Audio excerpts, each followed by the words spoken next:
नरेंद्र मोदी जो महाकुंभ की तैयारियों का जायजा ले रहे हैं, साधु संतों से इस वक्त मिल रहे हैं। उन्होंने क्रूज से उन तमाम तैयारियों को देखा और अब आप ये वो तस्वीरें देख रहे हैं जहां प्रधानमंत्री नरेंद्र मोदी साधु संतों से मिल रहे हैं और साधु संत उनको माला पहनाकर स्वागत भी कर रहे हैं। बड़ा महत्वपूर्ण, क्योंकि 12 सालों में एक बार महाकुंभ आता है और महाकुंभ को किस तरह से एक बड़े उत्सव की तरह मनाया जाता है हमारे देश में। प्रधानमंत्री खुद पहुंचे हैं। ठीक 1 महीने बाद महाकुंभ की शुरुआत हो जाएगी और उसके पहले महाकुंभ की उन खास तैयारियों को प्रधानमंत्री खुद देखने के लिए पहुंचे हैं। अंदाजा लगाइए किस तरह से इस महाआयोजन की तैयारियों पर प्रधानमंत्री भी अपनी पैनी नजर रख रहे हैं। ये आप तस्वीरें देख रहे हैं। प्रधानमंत्री के साथ योगी आदित्यनाथ हैं, उत्तर प्रदेश के उप मुख्यमंत्री हैं, साथ ही साथ गवर्नर हैं। और ये तैयारियां अपने आप में महत्वपूर्ण इसलिए होती हैं क्योंकि पूरी दुनिया की नजर महाकुंभ पर होती है। पूरी दुनिया से लोग यहाँ पर जुटते हैं, साधु संतों का जमावड़ा होता है, तो बहुत सारे लोग उस कुंभ को समझने के लिए आते हैं। और ये जो तस्वीरें हैं ये बता रही हैं कि प्रधानमंत्री भी कितने ज्यादा संजीदा हैं महाकुंभ को लेकर के, उनकी तैयारियों को लेकर। बिल्कुल। और इस वक्त जो तस्वीरें आप देख पा रहे हैं वो अरैल पहुंचे हैं प्रधानमंत्री, साधु संतों से मुलाकात उनकी होनी है। और इसके अलावा जो हम उनका जो पूरा प्लान है उसके बारे में हम आपको बता रहे हैं। प्रयागराज पहुंच चुके हैं और प्रयागराज में जनता को भी संबोधित करेंगे, कई योजनाओं की सौगात भी देंगे। प्रधानमंत्री की ये तस्वीरें बेहद ही खास हैं क्योंकि हर एक कदम जो है ये संस्कृति की तरफ बढ़ती जा रही है। तैयारियों के बारे में, विशेष आयोजन के बारे में योगी आदित्यनाथ भी प्रधानमंत्री को ब्रीफ कर रहे हैं कि कहां पर उन्होंने किस तरीके से तैयारी की है। और सबसे बड़ी बात की जो 5500 करोड़ की परियोजना है इसका लोकार्पण और शिलान्यास भी होगा। साधु संतों के साथ इस महासमागम में, महाकुंभ में प्रधानमंत्री की उपस्थिति बहुत कुछ कहती है। आयोजन धीरे धीरे बढ़ता चला जाएगा। जनवरी में महा सब कुछ महा होगा। लेकिन इस बीच जो तस्वीरें हैं वो बहुत कुछ कह रही हैं। क्रूज पर सवार प्रधानमंत्री अवलोकन करते हुए। भारतीय संविधान का निर्माण, संविधान निर्माण और लोकतंत्र के वैश्विक इतिहास में एक महत्वपूर्ण घटना और एक अनूठा अनुभव भी है। अध्यक्ष महोदय, जब अन्य एशियाई और अफ्रीकी देश उपनिवेशवाद से मुक्त हुए थे तो उनका संविधान कॉलोनियल रूलर्स का एक पार्टिंग गिफ्ट था। इसके विपरीत भारतीयों ने अपना संविधान अपने लिए खुद रचा है। यह हम सबके लिए गौरव की बात है। अध्यक्ष महोदय, कई पोस्ट कॉलोनियल डेमोक्रेसीज और उनके संविधान ज्यादा लंबे समय तक टिक नहीं पाए, लेकिन भारतीय संविधान तमाम ऑनस्लॉट्स और चैलेंजेस के बावजूद बिना अपनी मूल भावना को खोए दुनिया के सबसे बड़े लोकतंत्र को बनाए रखने में महत्वपूर्ण भूमिका निरंतर निभा रहा है।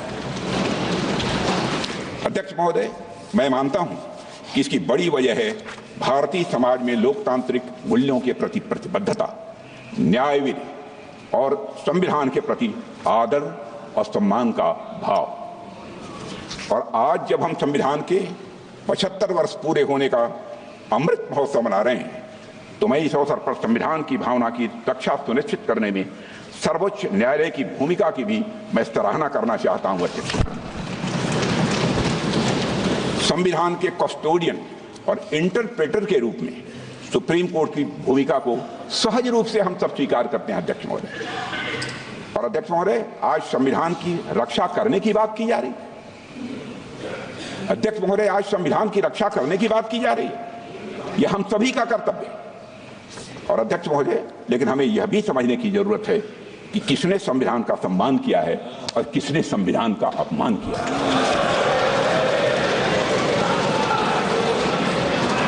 अध्यक्ष महोदय, इसी संदर्भ में मैं सुप्रीम कोर्ट के पूर्व जस्टिस यशआर खन्ना की आत्मकथा नाइदर रोजेस नॉर थॉर्न्स नामक किताब से एक पंक्ति उद्धृत करना चाहता हूं जिसमें उन्होंने साफ साफ लिखा है, and I would like to quote, I told my younger sister Santosh, I told my younger sister Santosh, I have prepared a judgment which is going to cost me the Chief Justiceship of India, unquote. 1976 की में घटना घटी, मैं 1976 में घटी।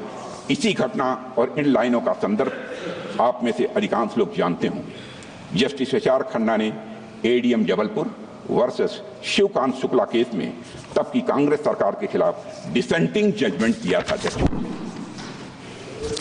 अध्यक्ष महोदय, justice Khanna यह स्वीकार करने के लिए तैयार नहीं थे कि किसी भी हालत में सरकार द्वारा किसी नागरिक से उसके जीने का हक और अदालत में न्याय मांगने का अधिकार यह छीन लिया गया। अपने डिसेंटिंग जजमेंट के लिए जस्टिस खन्ना को क्या कीमत चुकानी पड़ी है, यह बात भारतीय लोकतंत्र के सबसे काले अध्याय के पन्नों में अंकित है। अध्यक्ष महोदय, इसी तरह वर्ष 1973 में भी सभी संवैधानिक मूल्यों को ताक पर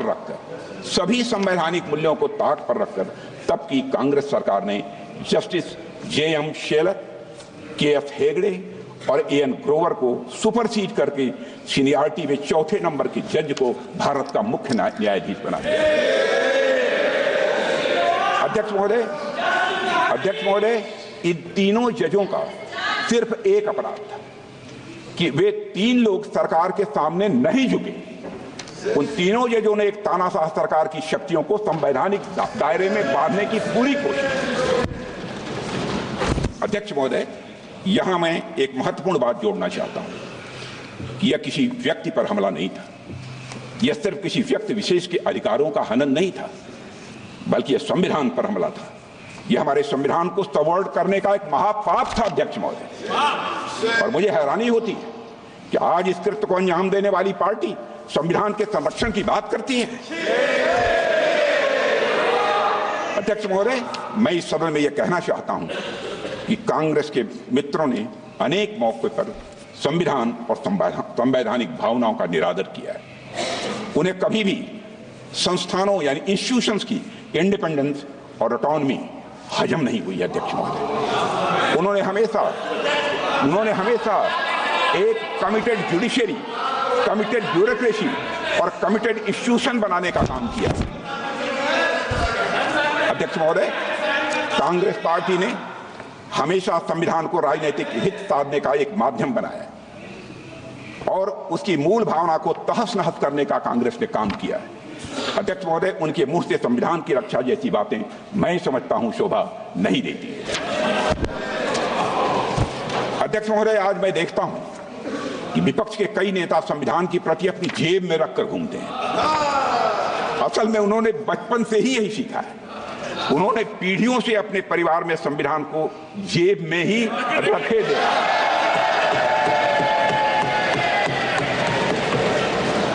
लेकिन अध्यक्ष महोदय, भारतीय जनता पार्टी संविधान को सिर माथे पर लगाती है। हमारा कमिटमेंट संविधान के प्रति पूरी तरह से साफ है। हमने कभी भी किसी इंस्टीट्यूशन की इंडिपेंडेंस और ऑटोनॉमी के साथ खिलवाड़ नहीं किया है। एक भी कोई ऐसी मिसाल नहीं मिली। संविधान के मूल्य हमारे लिए कहने या दिखाने भर की बात नहीं है। अध्यक्ष महोदय, कहने या दिखाने भर की यह बात नहीं है। संविधान के मूल्य, संविधान के द्वारा दिखाया गया मार्ग, संविधान के सिद्धांत हमारे मन में, वचन में, कर्म में हर जगह दिखाई पड़ेंगे। अध्यक्ष महोदय, हमारे संविधान निर्माताओं ने हमें एक लिविंग डॉक्यूमेंट दिया है। अध्यक्ष महोदय, जो युगानुकूल परिवर्तन की जरूरत के साथ तेजी से आगे बढ़ रहा है। बाबा साहब अम्बेडकर से अन्य संविधान निर्माताओं ने भी यह माना था कि संविधान भविष्य की सभी संभावनाओं को नहीं भांप सकता है। इसलिए उन्होंने आने वाली पीढ़ियों को उसमें संशोधन करने का भी अधिकार दिया था। प्रधानमंत्री श्री नरेंद्र मोदी जी के नेतृत्व में हमारी सरकार ने पिछले 10 वर्षों में जो भी संवैधानिक संशोधन किए हैं, मैं दावे के साथ कह सकता हूं, उन सभी का उद्देश्य सिर्फ और सिर्फ संवैधानिक मूल्यों को सशक्त करना था। अध्यक्ष महोदय, सामाजिक कल्याण था। अध्यक्ष महोदय, लोगों का सशक्तिकरण था। अध्यक्ष महोदय, हमने अनुच्छेद 370 को निरस्त किया ताकि भारत की अखंडता सुनिश्चित हो। और ये तस्वीरें भव्य तरीके से कुछ देर पहले हमने आपको तस्वीरें दिखाई जिसमें प्रधानमंत्री क्रूज पर सवार हुए और गंगा घाट का वहां पर प्रयागराज में अवलोकन किया। और जो तस्वीरें हैं वो लाइव अपडेट के साथ हम आपको बता रहे हैं प्रधानमंत्री का साधु संतों के साथ मिलना, और यहां पर योगी आदित्यनाथ उत्तर प्रदेश के मुख्यमंत्री मौजूद। और इस वक्त जो बड़ी जानकारी आ रही है उसके मुताबिक संगम नोज पर प्रधानमंत्री को आप देख पा रहे हैं। साधु संतों ने उनका स्वागत किया, गंगा में पूजन करते हुए प्रधानमंत्री को यहां देख पा रहे हैं। ये गंगा पूजन की तस्वीर, और इस बार प्रयागराज में भव्य तैयारियां हैं। प्रधानमंत्री नरेंद्र मोदी पहुंचे हैं। दिव्य महाकुंभ जिसकी तस्वीरें अब आनी शुरू हो गई हैं, और आज से ये और भी पुख्ता तरीके से, मजबूत तरीके से संस्कृति को समेटे तस्वीरें दिखनी शुरू हो जाएंगी, क्योंकि तैयारियों की बात से अब बात आगे बढ़ चुकी है, क्योंकि प्रधानमंत्री यहां पर पहुंच चुके हैं। और मिशन महाकुंभ में नरेंद्र मोदी और योगी आदित्यनाथ की जो ये जोड़ी है ये यहां पर आप देख पाएंगे। सबसे बड़ी है बात कि यहां पर साधु संतों की जो एक भीड़ है वो सिर्फ भीड़ नहीं बल्कि संस्कृति को बताने और जताने का एक माध्यम भी है। महाकुंभ के जरिए, जो कि पौराणिकता के साथ जुड़ा हुआ है, एक आस्था के साथ जुड़ा हुआ है और कई किंवदंतियों से जुड़ा हुआ है, तो ऐसे में लोगों की आस्था है। और यहाँ पर महामंत्रों के उच्चारण के साथ गंगा की आरती हो रही है और गंगा का पूजन कर रहे हैं प्रधानमंत्री नरेंद्र मोदी। और साधु संतों के साथ मुलाकात की संगम नोज पर प्रधानमंत्री की यह तस्वीरें आप देख पा रहे हैं। बिल्कुल, आपको बता दें कि पीएम मोदी पवित्र त्रिवेणी के तट पर कुंभ कलश की स्थापना करने वाले, उसी के दौरान की ये तस्वीरें सामने आ रही हैं।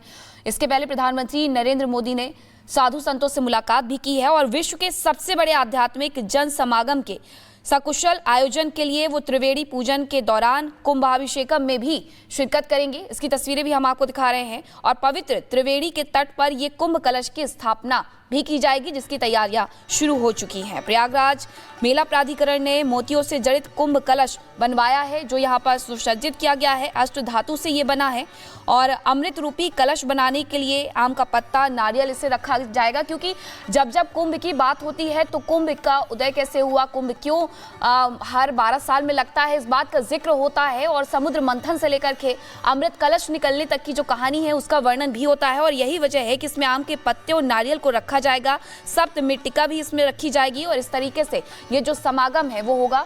और प्रधानमंत्री जब यहाँ पर पहुंचे हैं तो इसी के साथ 167 परियोजनाओं की सौगात भी देंगे और बुनियादी ढांचे में सुधार के लिए भी